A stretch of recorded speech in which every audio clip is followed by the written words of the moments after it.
नमस्कार दोस्तों, आज मैं बहुत ही जबरदस्त होली मैटर लाया हूं आप सबके लिए। फुल और फ्री जो मार्केट में बवाल मचाने वाला है। मुझे उम्मीद है दोस्तों कि आप सबको ये मैटर बहुत ज़्यादा पसंद आने वाला है। ट्रैक का नाम है लइका तोहरे के पापा कहता। तो इसी ट्रैक पर हम ये मैटर तैयार किए हैं जो फुल और फ्री है। आप सब फ्री में इस गाने को गा सकते हैं दोस्तों। तो आप सब इस वीडियो को लाइक कर दीजिए और चैनल पे पहली बार हैं तो चैनल को सब्सक्राइब करके बगल में बेल आइकन की घंटी जरूर दबाइएगा मेरा वीडियो सबसे पहले देखने के लिए। तो चलिए दोस्तों, आज का होली सॉन्ग देखा जाए और सुना जाए कैसा है। होलिया में चोली कैसे भातारा बिना काम हो, ऊ तो जाके करो तारे बहरे आराम हो। होलिया में चोली कैसे भातारा बिना काम हो, ऊ तो जाके करो तारे बहरे आराम हो। सोया भइल बारे बांठा हो, जात बानी किने भांटा हो। सोया भइल बारे बांठा हो, जात बानी किने भांटा हो। सोया भइल बारे बांठा हो, जात बानी किने भांटा हो। फागुन के हवा लागे शरीर में, देह जला गरमाई हो। अंग तरंग खोजबे करेला, केकरा से दुखवा सुनाई हो।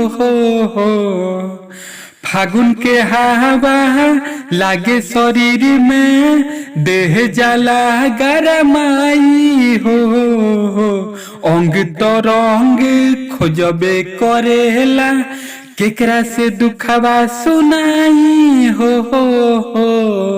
भइल बा जवानी हमारे बहुते उत्पाती, केकरा के थमाई हई सौसे अपन थाती।